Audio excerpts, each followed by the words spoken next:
Don Quijote de la Mancha, Miguel de Cervantes. Voy a leer el primer capítulo. Primera parte del ingenioso hidalgo Don Quijote de la Mancha. Capítulo primero, que trata de la condición y ejercicio del famoso y valiente hidalgo Don Quijote de la Mancha. En un lugar de la Mancha, de cuyo nombre no quiero acordarme, no ha mucho tiempo que vivía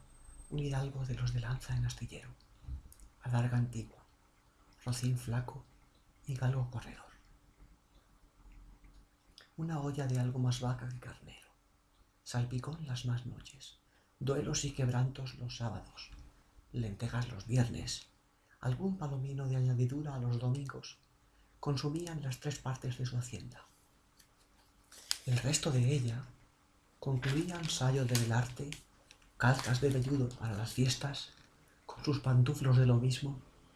y los días de entre semana se honraba con su vellorí de lo más fino. Tenía en su casa una ama que no pasaba de los 40 y una sobrina que no llegaba a los 20, y un mozo de campo y plaza, que así ensillaba el rocín como tomaba la podadera. Frisaba la edad de nuestro hidalgo con los 50 años. Era de complexión recia, seco de carnes, enjuto de rostro, gran madrugador y amigo de la caza. Quieren decir que tenía el sobrenombre de Quijada o Quesada, que en esto hay alguna diferencia en los autores que de este caso describen, aunque por conjeturas verosímiles se deja entender que se llamaba Quijana. Pero esto importa poco en nuestro cuento. Basta que en la narración de él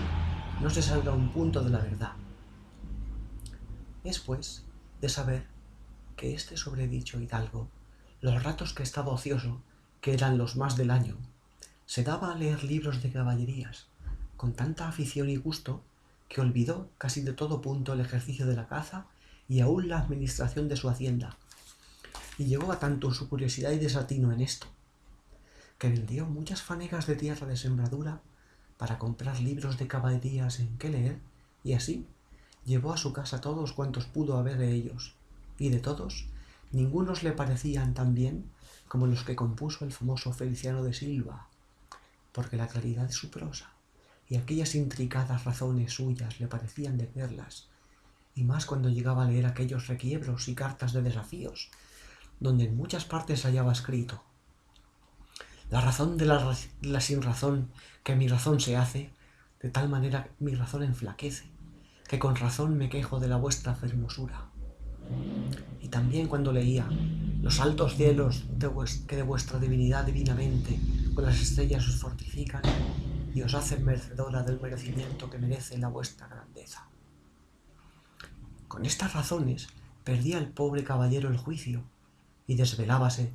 por entenderlas y desentrañarles el sentido, que no se lo sacara ni las entendiera el mismo Aristóteles, si resucitara por solo ello.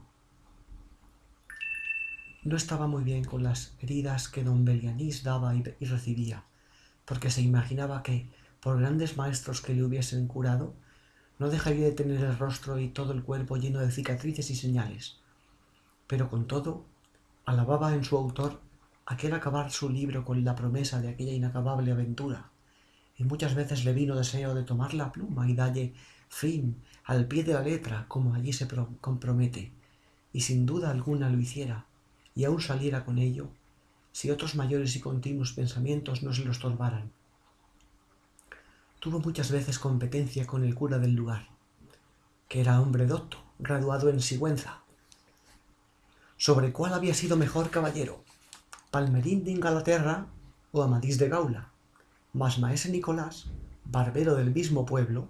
decía que ninguno llegaba al caballero del Febo, y que si alguno se lo podía comparar era don Galaor, hermano de Amadís de Gaula, porque tenía muy acomodada condición para todo, que no era caballero melindroso ni tan llorón como su hermano, y que en lo que de la valentía no le iba en la zaga. En resolución, él se enfrascó tanto en su lectura que se le pasaban las noches leyendo de claro en claro, y los días de turbio en turbio, y así, del poco dormir y del mucho leer, se le secó el cerebro, de manera que vino a perder el juicio. Llenósele la fantasía de todo aquello que leía en los libros, así de encantamentos como dependencias, batallas, desafíos, heridas, requiebros, amores, tormentas y disparates imposibles, y asintósele de tal modo en la imaginación que era verdad toda aquella máquina de aquellas soñadas invenciones que leía, que para él no había otra historia más cierta en el mundo. Decía él que el Cid Ruy Díaz había sido muy bien caballero, pero que no tenía que ver con el caballero de la ardiente espada, que de solo un revés había partido por medio dos fieros y descomunales gigantes. Mejor estaba con Bernardo del Carpio, porque en Roncesvalles había muerto a Roldán, el encantado, valiéndose de la industria de Hércules, cuando ahogó a Anteo, el hijo de la tierra, entre los brazos. Decía mucho bien el gigante Morgante, porque con ser de aquella generación gigantea, que todos son soberbios y descomedidos, él solo era afable y bien criado. Pero sobre todos estaba bien con Reinaldos de Montalbán, y más cuando le veía salir de su castillo y robar cuantos topaba, y cuando en Allende robó a aquel ídolo de Mahoma que era todo de oro, según dice su historia. Diera él por dar una mano de coces al traidor de Galalón, al ama que tenía, y aún a su sobrina de añadidura. En efecto, rematado ya su juicio, vino a dar en el más extraño pensamiento que jamás dio loco en el mundo, y fue que le pareció convenible y necesario,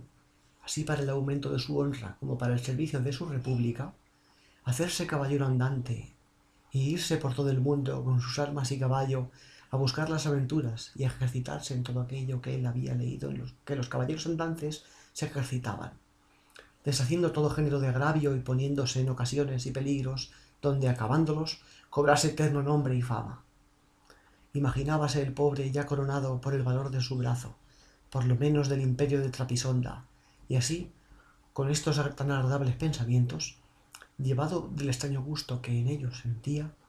se dio priesa a poner en efecto lo que deseaba. Y lo primero que hizo fue limpiar unas armas que habían sido de sus bisabuelos, que tomadas de orín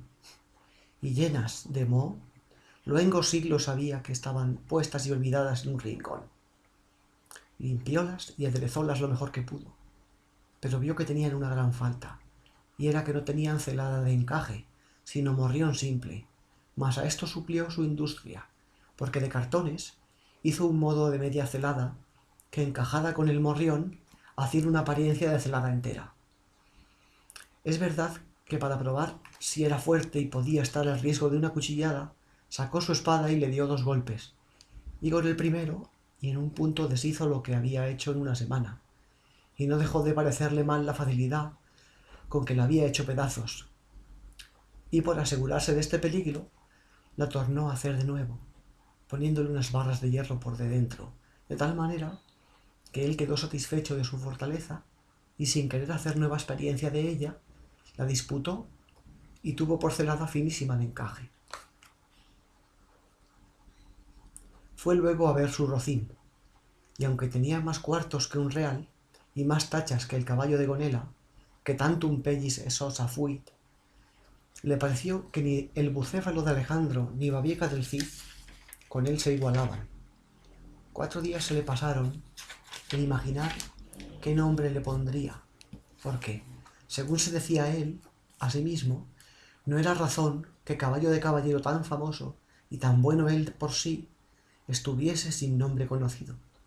y así procuraba acomodársele de manera que declarase bien quién había sido antes que fuese de caballero andante, y lo que era entonces, pues estaba muy puesto en razón que, mudando su señor estado, mudase él también el nombre, y le cobrase famoso y de estruendo, como convenía a la nueva orden y al nuevo ejercicio que ya profesaba. Y así, después de muchos nombres que formó, borró y quitó, añadió, deshizo y tornó a hacer en su memoria e imaginación, al fin le vino a llamar Rocinante, nombre a su parecer alto y sonoro y significativo de lo que había sido cuando fue Rocín, antes de lo que ahora era, que era antes y primero de todos los rocines del mundo. Puesto nombre y tan a su gusto, a su caballo, quiso ponérsele a sí mismo. Y en este pensamiento duró otros 8 días, y al cabo se vino a llamar Don Quijote. de donde, como queda dicho, tomaron ocasión los autores de esta tan verdadera historia, que sin duda se debía de llamar Quijada y no Quesada, como otros quisieron decir.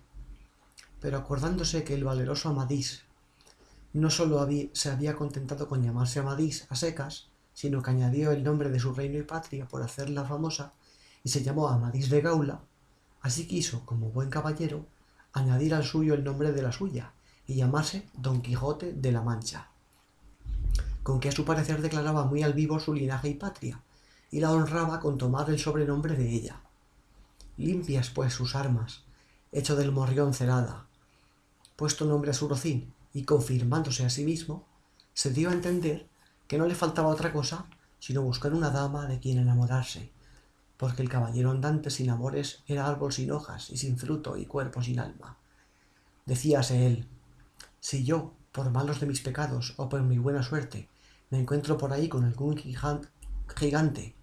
como de ordinario les acontece a los caballeros andantes, y le derribo de un encuentro, o le parto por mitad del cuerpo, o finalmente le venzo y le rindo, ¿no será bien tener a quien enviarle presentado, y que entre y se hinque de rodillas ante mi dulce señora, y diga con voz humilde y rendida: yo, señora, soy el gigante Caraculiambro, señor de la ínsula Malindrania, a quien venció en singular batalla el jamás, como se debe alabado caballero, Don Quijote de la Mancha, el cual me mandó que me presentase ante vuestra merced, para que la vuestra grandeza disponga de mí su talante? Oh, cómo se holgó nuestro buen caballero cuando hubo hecho este discurso, y más cuando halló a quien dar nombre de su dama, y fue a lo que se cree que en un lugar cerca del suyo había una moza labradora de muy buen parecer, de quien él un tiempo anduvo enamorado, aunque, según se entiende, ella jamás lo supo ni le dio cata de ello. Llamábase Aldonza Lorenzo, y a ésta le pareció ser bien darle título de señora de sus pensamientos, y buscándole nombre que no desdijese mucho del suyo, y que tirase y se encaminase al de princesa y gran señora, vino a llamarla Dulcinea del Toboso, porque era natural del Toboso,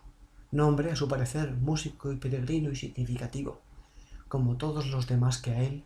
y a sus cosas había puesto.